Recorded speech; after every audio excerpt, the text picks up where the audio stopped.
আজকে রান্না করছি ব্রোকলি, মটরশুঁটি ও ব্রোকলি ভাপিয়ে নিয়েছি। কড়াইয়ে গরম মশলা, সর্ষে, সাদা তিল ও সাদা জিরে ফোড়ন দিয়ে পেঁয়াজ, আদা, তারপর মিষ্টি আলু, ক্যাপসিকাম, লঙ্কা কুচি এগুলো দিয়ে ভাজা ভাজা করছি।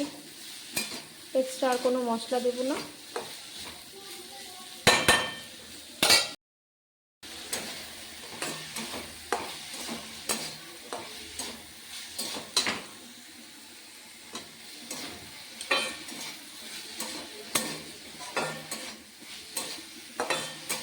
লবণ দিয়েছি,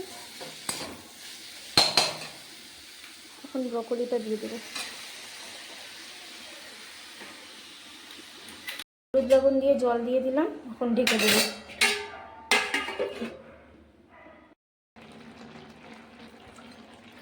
ঢাকনা তুলে দিলাম, সেদ্ধ হয়ে গেছে। এখন নামিয়ে নেব। ঝোলও ঘন হয়ে গেছে।